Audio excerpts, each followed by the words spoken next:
طلبتوا مني اعمل لكم المش الفلاحي بتاعنا الجميل التحفة اللي انتوا شايفينه ده بطريقتنا البسيطة اللي مش مكلفة خالص، بكل تفاصيلها من الألف للياء. تابع معايا الفيديو للآخر عشان تستفادي بكل تفصيلة هقولها في الفيديو. وهتاخدي في الآخر أحلى مش بريحة تحفة جدا محمصة وريحتها جميلة، يتاكل من غير جبنة، مش كده يتاكل من غير جبنة. هنسمي الله ونصلي على الرسول. اللهم صل وسلم وبارك على نبينا محمد وعلى آله وصحبه وسلم تسليما كثيرا. حط له لايك في بداية الفيديو واشتراك في القناة لو لسه أول مرة بتشوفوني، وتعليق حلو منكم يشجعني على الاستمرار. أول حاجة طبعا جبتها هو الخض بتاع الزبدة اللي انتوا شايفينه ده. أنا خضيت القربة وجبت الخض بتاع الزبدة، هو ده اللي بحطه معاكم في الحلة. طبعا الحلة دي كان مكانها مش كنت جايباها يعني من فوق كده هوريهولكم. وقلت بدل ما اغسلها هشتغل فيها على طول كده. حطيت فيها الخض بتاع الزبدة زي ما انتم شايفين كانت الكمية قد ايه، وهتصفى على دلوقتي قد ايه. طبعا كانوا الاول يفضلوا مشغلين عليها النار فترة طويلة جدا، ممكن تقعد باليومين مشغلين النار على الخض ده علشان يصفي كل البخار اللي فيه او الشرش اللي فيه. ولكن انا هختصر معاك الوقت وهقولك خبرة تجارب سنين بقى، وهقولك تعملي ايه وتنجزي في الوقت وفي الغاز وفي كل حاجة وفي تعبك وفي مجهودك وفي كل حاجة. طبعا هتسيبيه على النار لحد ما يغلي، ياخد غلوة كده وتسيبيه يبرد تمام. هتسيبيه يبرد هتلاقي الخض عمل تحت جمع تحت كده زي ما انتوا شايفين، وتقومي شايلة الشرش بطبق كده او باي حاجة عندك وتشغلي عليها النار تاني على نار هادية، وتفضلي تقلبي لحد ما يوصل معاكي للقوام اللون اللي انت عايزاه. انا طبعا هنا بقول لكم ان انا بدلت المعلقه دي الخشب بالسيليكون علشان افضل اكحت كده في قعر الحله علشان ما فيش حاجه تلزق وتغمقي مني زياده. واحنا مش عايزين كده، احنا عايزينه يوصل للون حلو قوي، احنا عايزينه زي ايه، زي البني كده او افتح شويه. تمام. بصوا اهو، هنا بقول لكم ان الكاميرا اصلا ظالمه اللون، يعني الكشاف قايد في الخض فمبينه فاتح، فهو لا اغمق من كده، اغمق من ان هو باين قدامكم كده. تمام. وصلنا للمرحله ديت الحمد لله حلوه جدا. هقول لكم بقى على الحاجات اللي هتضيفيها هتخلي معاكي المش جميل جدا جدا، وهيبقى عندك منه خميرة ممكن تبيعي كمان منها وتعمليه مشروع. عايزة اقول لكم ان انا بعمل الخميرة ديت وكل سنة بزوده وبيع منه، ومشروع حلو جدا الحمد لله. هنا بقى بدأت ازود شطة. دي شطة حمراء اللي هي البودر ديت من عند العطار. لو المشي بتاعك حراق وما انتش عايزاه يبقى حراق ما تضيفيش الشطه دي كلها، او ضيفي حاجه بسيطه. اللي في ايدي ده بابريكا مدخنه، كنت جايبه ربع كيلو شلت منه الحبه دول. يبقى انا حطيت بابريكا مدخنه وشطه حمراء على الخض. بعد ما نشف معايا واتحمص وبقى باللون اللي انتوا شفتوه ده، ونديله تقليبه كده وتشويحه على النار لحد ما يندمجوا مع بعض. هنا اللي في الوقت ده كانت الريحة تحفة، والله العظيم كانت الريحة بتاعته تحفة. هقولك بقى على البدايل لو ما عندكيش مثلا الخض ده تعملي ايه. ممكن اللهم صل على النبي، ممكن توصي حد عليه واحدة فلاحة. ممكن تشتريه، ممكن ما فيش خالص ممكن تشتري كيلو مرتة. ماشي. يعني اللي احنا بنوفر، بس يعني كل الحكايه ان هي احنا بنوفر المرتة او حق المرتة وبنعمل بالخض ده، لكن المرتة بتكون احلى واحلى واحلى.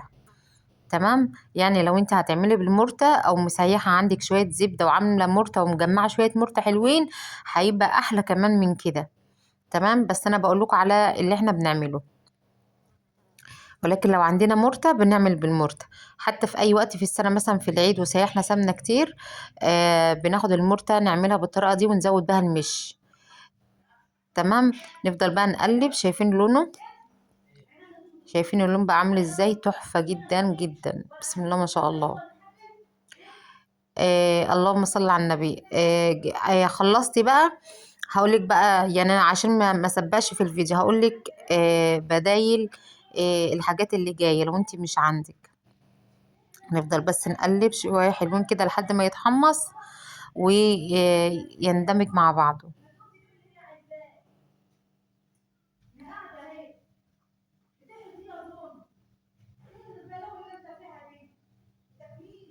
نيجي بقى ايه، نحط العسل الاسود زي ما انتم شايفين كده. دي مرحلة ممكن تعمليها ومرحلة ممكن ما تعملهاش. إيه بس انا بحب اعملها إيه لو المشي عندك ضاعت. تمام. إيه او لونه فاتح وعايزة تغمقي لونه شوية. إيه اللون المشي اللي احنا عارفينه ده الغامق.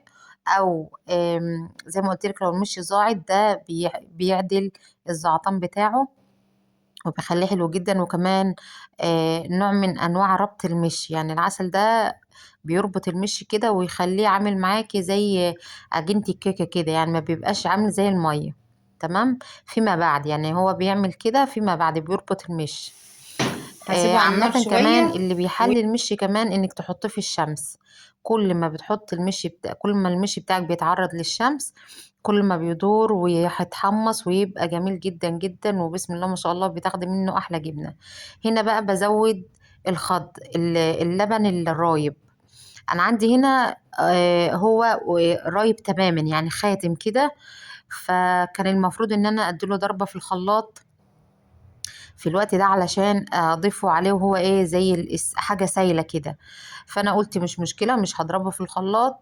انا هضيفه كده واديله تقليبة جامدة بحيث ان هو ايه يفك ويبقى كويس معايا، يعني بدل ما اضربه في الخلاط. ولكن انتي لو عندك واول مرة بتعمليه اضربيه في الخلاط احسن، هيسهل معاكي الدنيا ومش هيبقى فيه اي كتولة معاكي في المش، هيبقى المش بتاعك ناعم جدا جدا. عايزة اقولك ممكن في المرحلة ديت لحد هنا في الوقت ده الخليط اللي انت شايفاه قدامك ده بعد ما ياخد وقته على النار تقليبتين تلاتة كده فيه، ممكن تسيبيه يبرد تماما وتقومي ايه وتقومي ضرباه في الخلاط ينعم بقى معاكي ويديكي لون ولا اروع. بس انا يعني انا بجيب لكم المختصر المفيد اللي هو ايه من غير تعب ولا مجهود. بس انت بقى لو عايزه تظبطي الدنيا اكتر تضربي الخليط ده في الخلاط هيطلع لك لون وقوام هتدعيلي عليه. تمام. هنا بقى رحت اجيب لكم المش بتاعي اللي انا كنت جايباه من فوق. شايفين المش؟ شايفين الجمال والحلاوه؟ والله العظيم ريحته وطعمه خطيره خطيره خطيره. بسم الله ما شاء الله اهو تحفة جدا. ان شاء الله المش بتاعك بالطريقة اللي انا بعملها ديت ان شاء الله هيوصل للون والقوام اللي انت شايفاه ده ويمكن اغمق كمان، لان زي ما انت شايفة اللون اللي في الحلة اغمق.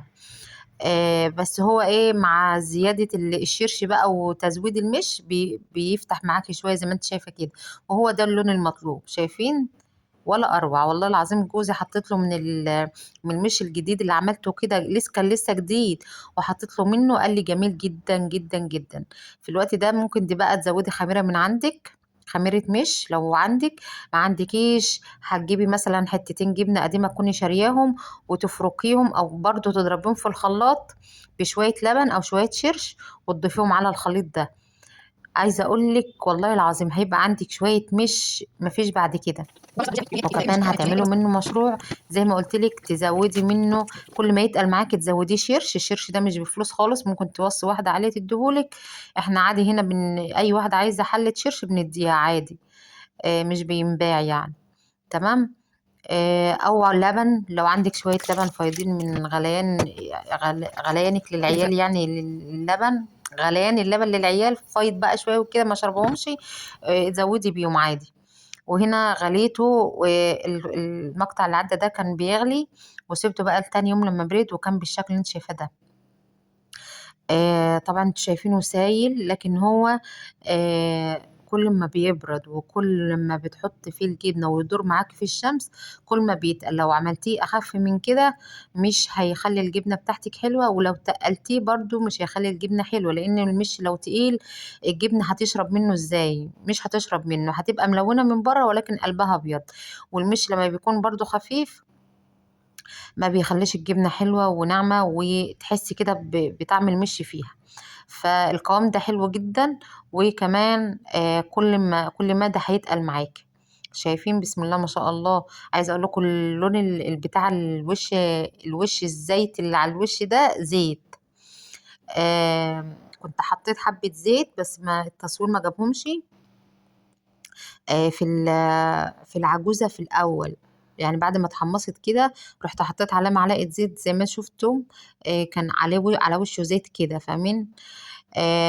دي بدل ايه، بدل مثلا إيه لو انت جايبة مرتة، المرتة بيبقى فيها نسبة قشطة او سمنة، فدي بدلها. يعني انا حطيت معلقة الزيت دي بديل للسمنة اللي بتبقى في المرتة، فاهميني؟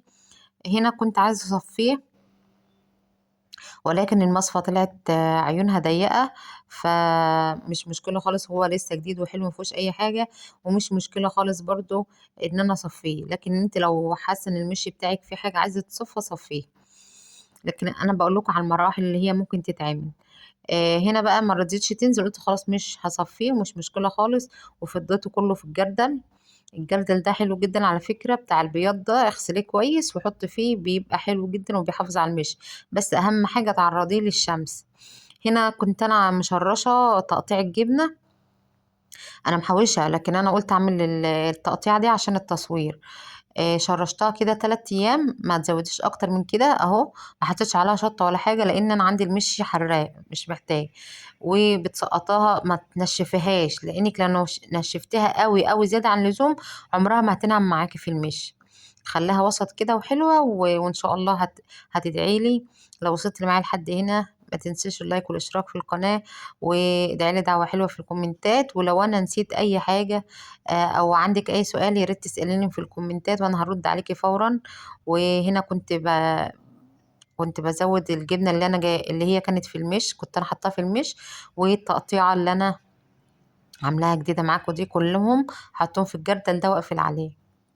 يعني انا بسجل لكم الفيديو كده كنت لسه والله جايبه حته من الجردل ده من الجديده، وعايزه اقول لكم كانت تحفه، واخده اللون بتاع المش في اقل من يومين. يعني بصوا والله العظيم تحفه جدا. جربي الطريقه دي ومش هتندمي، وان شاء الله ما هيش مكلفه عليكي خالص، وكمان تنفع معاكي مشروع تزويد المش، وتبيعي منه كيلو ب30 جنيه، حلو جدا. وفي اماكن بقى على حسب الاماكن. وربنا يرزقنا ويرزقكم ويوسع علينا وعليكم يا رب، اللهم امين. واستودعكم الله الذي لا تضيع ودائعه، والسلام عليكم ورحمه الله وبركاته.